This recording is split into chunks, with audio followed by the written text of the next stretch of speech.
Let's talk about nagging. We all know it when we hear it. It's that constant, repetitive sound of discontent, like a dripping tap that slowly drives you crazy. Nagging is often seen as a wife's tool, but it can be damaging to a marriage. Imagine this. You come home tired after a long, grueling day at work. Your body aches and all you want is a moment of peace. But instead, your wife starts listing your faults the moment you step through the door. Her voice is sharp and her words cut deep.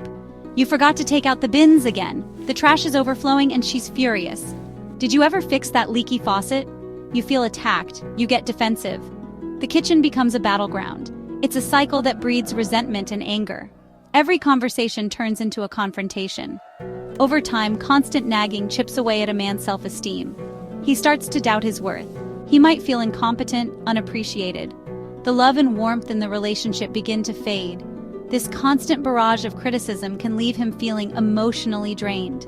The stress becomes overwhelming.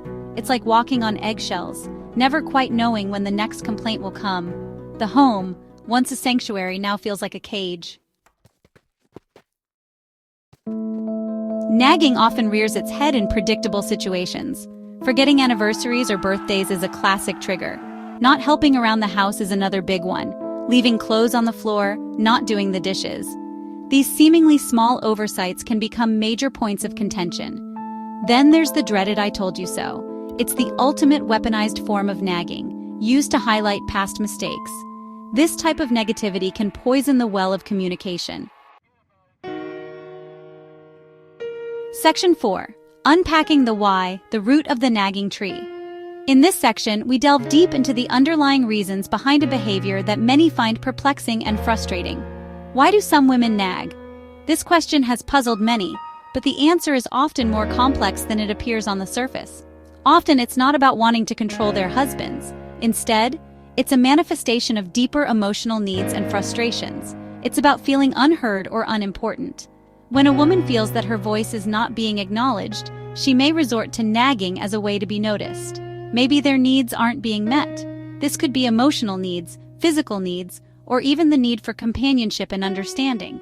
Maybe they feel overwhelmed with responsibilities. The burden of managing a household, work, and personal life can be immense. They resort to nagging as a way to get a reaction, to feel validated.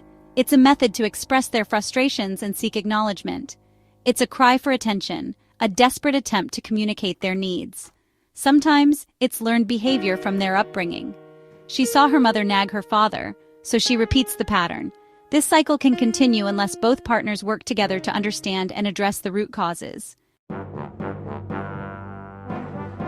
Section 5. Harmony, not headaches, communication strategies for peaceful coexistence. The good news is, nagging can be overcome. The key, communication. Effective communication is the cornerstone of any healthy relationship. It helps in understanding each other's perspectives and finding common ground. Husbands, listen to your wives. Really listen. Don't interrupt. Don't get defensive. Show empathy and patience. This will make your partner feel valued and heard. Try to understand the feelings behind the words. Often, emotions are more important than the actual content of the conversation. Wives, express yourselves clearly and calmly. Avoid raising your voice or using harsh words. This will help in maintaining a peaceful atmosphere. Use I statements instead of blaming you statements. This shifts the focus from blaming to expressing your own feelings and needs. For example, instead of saying "you never listen to me," try "I feel unheard when I don't get a response." Remember, you're a team. Working together is crucial. Work together to find solutions. Collaboration can turn potential conflicts into opportunities for growth and understanding. And don't underestimate the power of appreciation. Acknowledging each other's efforts can strengthen your bond. A little bit of gratitude can go a long way in silencing the nagging symphony for good. Small acts of kindness and appreciation can make a big difference in your relationship.